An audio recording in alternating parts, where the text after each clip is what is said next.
Hello बच्चों, welcome back my YouTube channel अपना गुरुकुल पटना।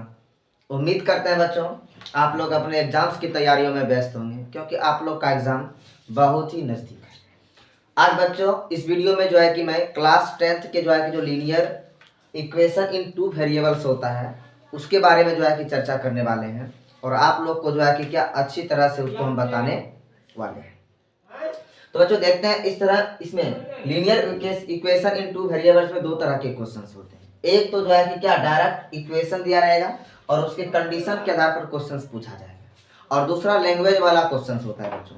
तो आज जो है कि हम आप लोगों के सामने जो है कि क्या कंडीशन वाले सवाल को बताएंगे। देखिएगा बच्चों, यदि आपको linear equation in two variables का दो इक्वेशन दिया हुआ a1x plus b1y is equal to c1, ये पहला इक्वेशन है मेरा, और दूसरा equation a2x plus b2y is equal to क्या c2। यदि ये दूसरा इक्वेशन दिया हुआ है तो a1 मेरा x का कोफिशिएंट कहलाएगा, b1 मेरा y का कोफिशिएंट कहलाएगा, c1 मेरा कांस्टेंट वैल्यू कहलाता है, और a2 मेरा x का कोफिशिएंट और बट दूसरे इक्वेशन का, और b2 जो है कि y का कोफिशिएंट और c2 क्या होगा कांस्टेंट वैल्यू कहलाता है।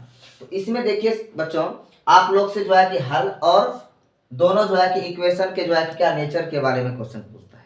तो बताते हैं कैसे कैसे क्वेश्चन पूछे।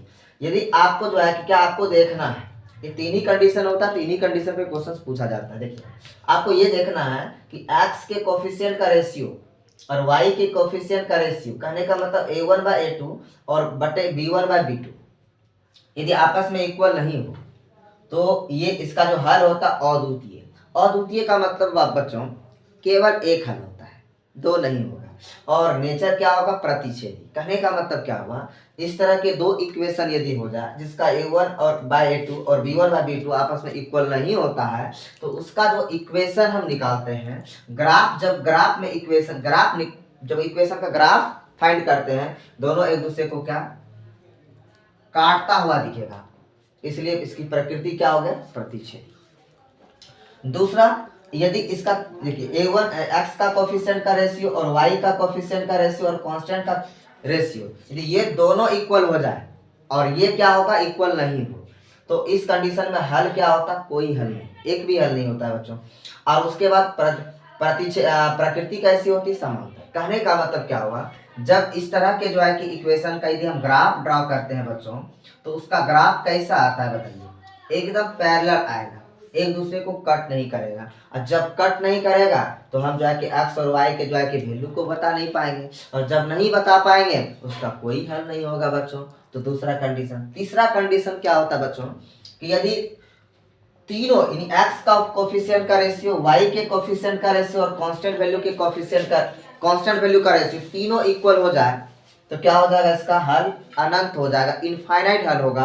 और इसकी जो है कि क्या प्रकृति कैसी होगी, समपाती। कहने का मतलब इस तरह के जो है कि क्या इक्वेशन का यदि हम ग्राफ ड्रॉ करेंगे बच्चों तो क्या होगा, यानी एक ही, कहने का मतलब यदि पहला इक्वेशन ग्राफ यदि ये होगा, यदि ये ड्रॉ कर दिए तो दूसरा इक्वेशन का ग्राफ भी जो है कि क्या इसी रेखे पे जाएगा, यानी एक रेखा पे दूसरा रेखा बच्चों। तो इसको कहते हैं हम समपाती, यानी एक रेखा एक इक्वेशन का ग्राफ दूसरा पहला इक्वेशन के ग्राफ पे दूसरा इक्वेशन का भी ग्राफ जो है कि क्या हो जाता है, आ जाता है उसके ऊपर, तो उसको उस कंडीशन को कहते हैं समपाती। समझ रहे बच्चों।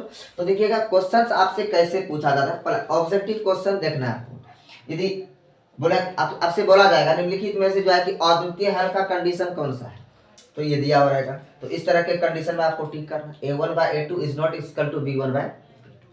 आपको यदि पूछा जाए निम्नलिखित में से अनंत हल के लिए होने के लिए जो है कि कंडीशन क्या होगा, तो आपको जो है कि इन कंडीशन में टिक करना पड़ेगा बच्चों। बट यदि इक्वेशन देकर के आपसे पूछे कि इस इक्वेशन का जो है कि क्या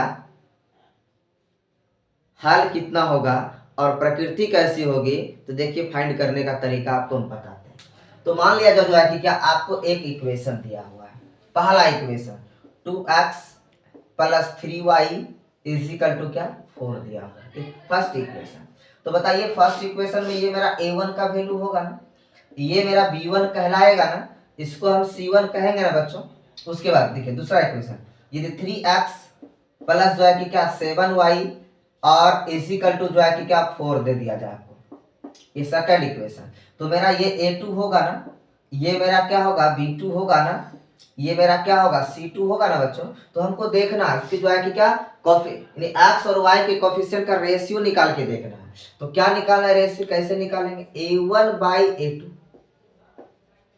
इजिकल टू B1 बाय क्या B2 और इजिकल टू C1/C2 देखना है बच्चों। तो A1 का वैल्यू क्या होगा बच्चों 2, तो 2 बाय क्या हो जाएगा, और A2 का वैल्यू क्या होगा 3 और इजिकल टू B1 का वैल्यू क्या होगा बच्चों 3 और B2 का वैल्यू क्या होगा 7। क्या ये आपस में इक्वल है बच्चों, नहीं है इक्वल।